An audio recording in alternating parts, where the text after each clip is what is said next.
The budget isn't the problem. Chaos is. Organizations tells your money where to go, so you don't have to wonder where it went. God is not the author, nor is he have anything to do with about confusion. And if your finances is all over the place, it's an invitation. It's time for you to bring order and wisdom to your wallet. So here is three practical tips that you can use to start today and start in a new year. Number one, get a legal pad. I love a legal pad. Before I bought any budgeting tip, any journal, I use legal pads. And you will see I still use legal pads till this day. And on the legal pad, I want you to write down every bill you have.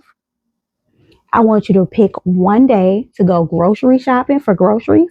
Okay. You can either go weekly, bi-weekly, or monthly, but pick a day in a week. Okay. Wednesdays are my day to go grocery shopping.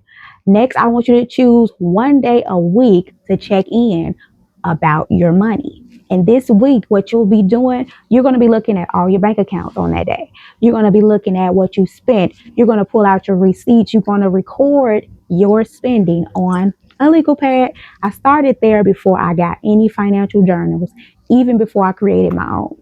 But this is the best place to start, and everybody has access to these. I normally will buy a case of these, and I still have them. I still use them. They work for everything. So let's start planning. I also plan my meals every month. One day every month, I plan my meals for the month. I plan what I'm cooking for breakfast, lunch, and dinner. And that's it. Then I create a shopping list. Okay. And I need you to do this on repeat. Once you get those days in mind and you start putting them in your calendar, you're going to start to see the difference. You're going to see that, hey, I know how much money I have. I know how much my income is going to be this month. I know what I spent this month.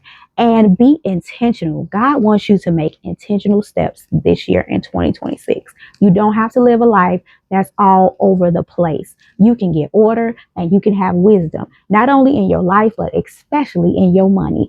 It's time. And one thing about it that I found, when I started getting my money together, my life began to get together. I started on a financial journey, and now it's spilled over into my meals. It's spilled over into how I even organize my closet and my wardrobe. I'm on a decluttering journey. I've decluttered over 90% of my things, all because I love the peace that I found in my finances. I love the peace that I found in my money, and how it has brought so much joy. Now it's trickling down into the systems I use for my food as well as in my home. I want a peaceful home. So I've been decluttering, as you guys can see, all of the spaces in our home. But we went from a massive declutter of over 3,000 square foot building to less than 1,000 square foot home. And you can imagine the amount of stuff we have. But with diligence, with a legal pad, we started checking off every room, and we went room by room, decluttering, getting rid of so much stuff, donating, selling. We did it all, and we're still doing it. And guess what? It brought peace. I have peace with my money. I know where every dollar is going, and God wants you to know where every dollar is going. Respect the dime. Respect every piece of change you have by knowing when it comes in, knowing where it's going. You should know what you have. I've done that, and there's no faking it. Looking broke feels embarrassing. I know it does. I've been there. But being disorganized is a choice that you don't have to choose. No faking it. Peace comes when your money has direction, and true direction comes when you get your house in order. It's time to get your financial house in order. And I hope it spills to every other area, just like it did for me. If this hit home, you know what to do.